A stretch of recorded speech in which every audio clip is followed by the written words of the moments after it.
host. I hope you can hear me. I'm sitting up here at Panera, one of my favorite places to meet people and to develop those relationships, those friendships like I talked about when I got to share last Sunday.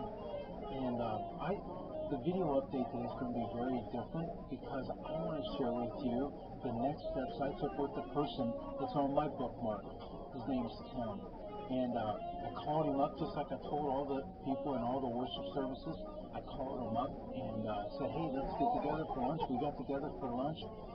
This is Thursday, so that would have been yesterday. Well, it seems like a long time ago, but we got together for lunch.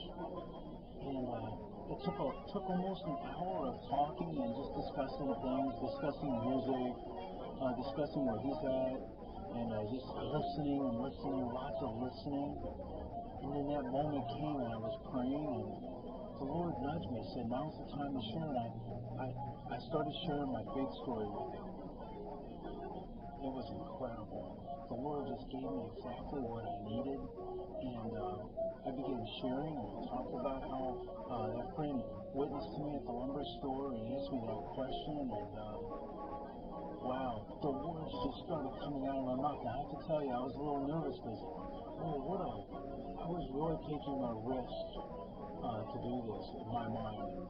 And well, he listened and even asked a couple of questions, and that's as far as it went. And it was really like I got a nice beverage here. I see Cornwall for Panera. It was really like there was no spiritual ignition,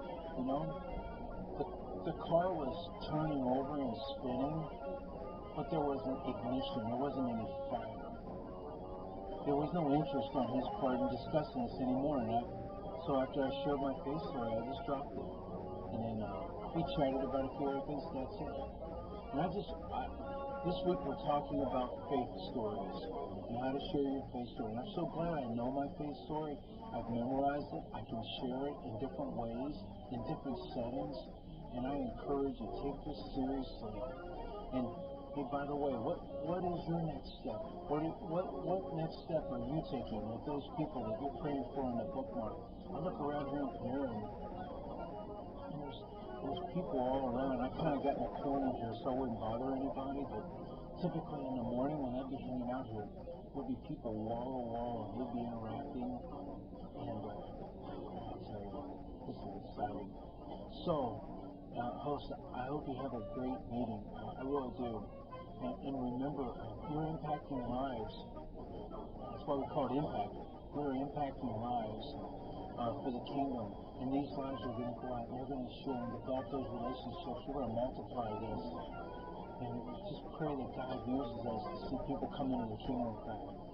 All right, well, that's it for the video update. Make sure you read your weekly update because I'll have some tips there. There's a couple things in the book that you need to be aware of. And hey, by the way, I almost forgot. Most important thing, mark your calendars right now. We want to invite you to a pizza party. Well, a party. It may be pizza. We're working on a couple other things. You order to eat. Possibly work on a party. We're going to have it on April the 5th, right after the 11 o'clock service. So mark the date, save the date. You can bring your family and everybody. We won't have any childcare, so just bring your kids and we'll have kid-friendly food. It'll be a great time of sharing and testimony. So what God's done through just walk across the room. All right, I'm out of here. Have a great week.